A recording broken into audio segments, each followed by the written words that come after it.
Hi everybody, I get asked a lot about joint ventures. Now I do one or two joint ventures with people and I have some strict rules I keep to, and I think it's really important to know how to attract a joint venture partner. It's really important.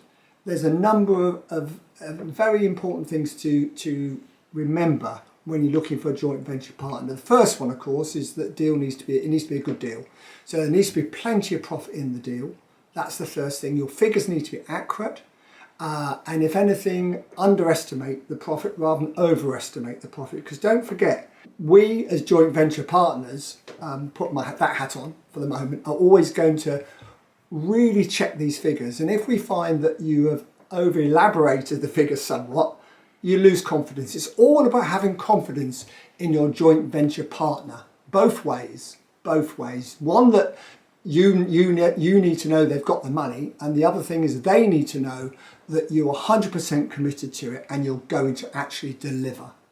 And if you deliver once, then I'm sure you'll have a joint venture partner for life. That's how important it is to get the first one right. So one of the big things is likability. So on the Property Elevator show, for instance, where this is exactly what we do joint ventures, where we're putting the money up, or some of the money up. We still want the person bringing the deal to put some cash in, because there needs to be some hurt value. If you're putting absolutely no money in whatsoever, then it's very hard to convince any joint venture partner to work with you, in my opinion.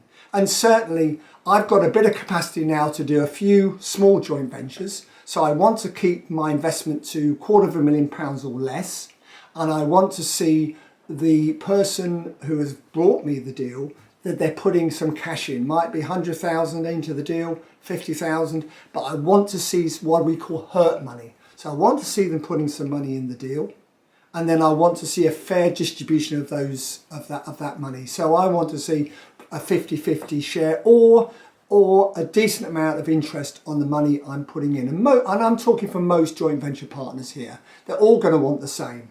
Okay.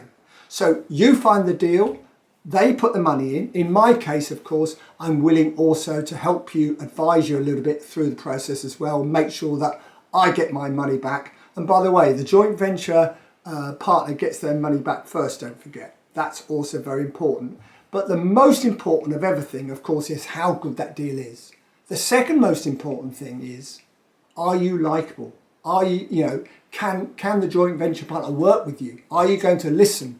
Are you going to be flexible to what they want to do, where they want to invest? Or are you going to be a complete and utter nightmare and a complete and utter control freak, which won't work? So you need to have separate roles. So if the joint venture partner is putting in the money, which is normally what they do, obviously, most of it anyway, then that's their responsibility. If you're getting on with the construction and finding the deal, that's your responsibility. Okay, so I'm happy to look at one or two joint ventures at the moment. Maximum I want to put in is £250,000. I want my joint venture partner to put some cash in as well. If that's you and you've got a great deal, then please get in contact via my website, johnhowardproperty.com, and let's see what we can do. See you next time.